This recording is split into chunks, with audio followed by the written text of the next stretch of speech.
Taddin katakajana taddin. Kartakatadin, tankatadin, tankatadina, tankarakatadina, tankatadjana.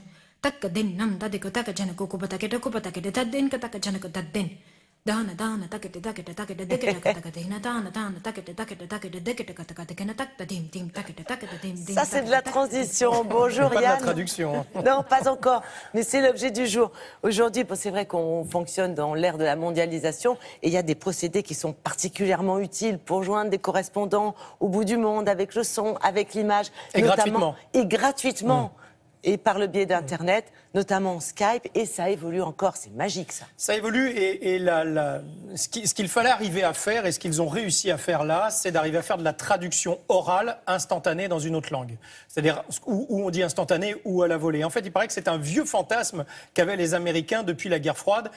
Ils écoutaient les transmissions des Russes, mais ils étaient incapables de les traduire instantanément, à la volée. Et ça a été, ils ont dépensé, paraît-il, des millions et des millions de dollars pour parvenir à un outil, à un logiciel, à un algorithme, un ordinateur qui puisse arriver à faire ça. Et en fait, pas eu beaucoup de progrès jusqu'en 2010. Et en 2010, la technologie ayant terriblement évolué, on est arrivé à un outil, à un algorithme tout à fait capable de traduire instantanément ce que vous êtes en train de dire à une autre personne dans sa langue et inversement. Ce qui fait donc qu'aujourd'hui, si vous avez Skype, vous allez voir apparaître un petit bouton, surtout si vous reprenez Skype, vous avez le logiciel redémarre, un petit bouton avec une traduction instantanée dans 6 langues. Alors j'entendais tout à l'heure le générique, et ça peut être le mandarin, ça peut être l'allemand, l'anglais, l'espagnol. Et donc vous allez pouvoir parler avec un correspondant dans une autre langue qui va entendre d'abord et voir s'afficher la traduction dans sa langue de ce que vous êtes en train de lui dire et inversement. Ça bouleverse absolument la communication. Surtout que là, on a déjà un certain nombre de langues qui couvrent une bonne partie. Oui, exactement. Anglais, vous avez dit, espagnol. Allemand, ouais, le mandarin pour le business, bien sûr, le chinois oui. pour le business. Donc ça va être assez important.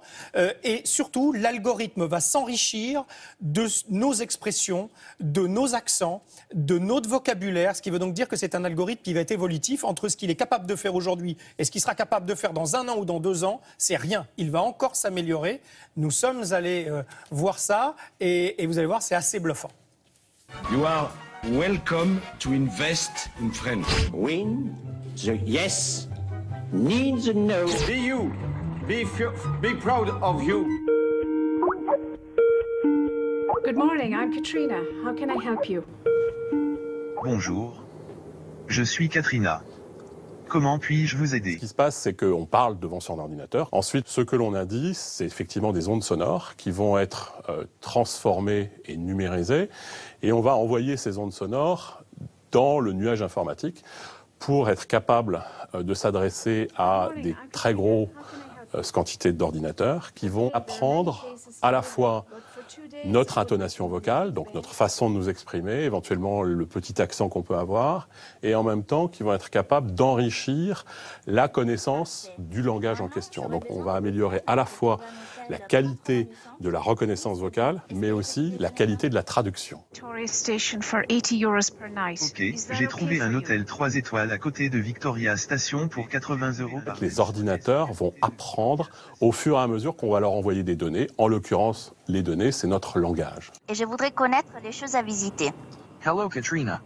I'm going to London for the weekend to Halloween and I would like to know things to visit. Okay, there are many places to visit, but for 2 days I would recommend Big Ben, the Tower of London and Piccadilly Circus. Ok, il y a beaucoup d'endroits à visiter pendant 2 jours. Ce décalage, il est aussi lié au fait qu'on envoie les données dans le cloud. Même si c'est pas très très loin, il faut quand même le temps d'y aller et de revenir. Donc ça prend effectivement un petit peu de temps, mais honnêtement, à l'usage, c'est pas si perturbant que ça. Are you in Mexico City? Il faut essayer de parler normalement, ne pas faire de phrases courtes. En fait, on se rend compte que plus les phrases sont longues, plus ça donne du contexte à la traduction et meilleure la traduction est. Donc je conseille aux utilisateurs d'utiliser leur langage comme ils ont l'habitude de parler. What do you do for fun? ¿Qué haces para divertirte? Voy a las playas de México. I'm going to the beaches of Mexico.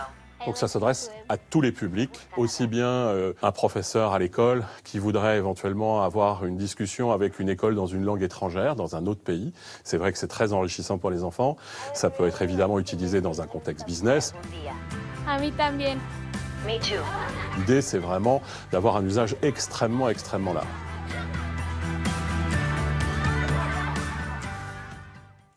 top. Hein. Ah oui. En résumé, pour tous ceux qui ont l'habitude de s'en servir. Top. Ça fonctionne dès aujourd'hui. Ça fonctionne dès aujourd'hui. On a demandé le taux d'erreur qu'il pouvait y avoir encore aujourd'hui, par exemple sur du français-anglais, c'est 7 mots sur 100 qui seraient mal traduits. Beaucoup, hein. Alors, ce qui est sympa aussi, c'est que vous avez votre propre traduction quand vous parlez qui apparaît en français. Ça veut donc dire que si vous voyez que ce que vous êtes en train de dire est mal traduit en écrit, il va donc être mal traduit à l'oral de l'autre côté. Donc, ça veut dire que vous pouvez peut-être corriger un peu ce que vous venez de dire pour pouvoir être sûr que la personne en face ait une très bonne traduction. Mais 7 sur 100, c'est bien. Vous avez quand même vu... il ne faut pas qu'il y ait de bruit. Il ne faut pas que le logiciel soit perturbé par du bruit ambiant.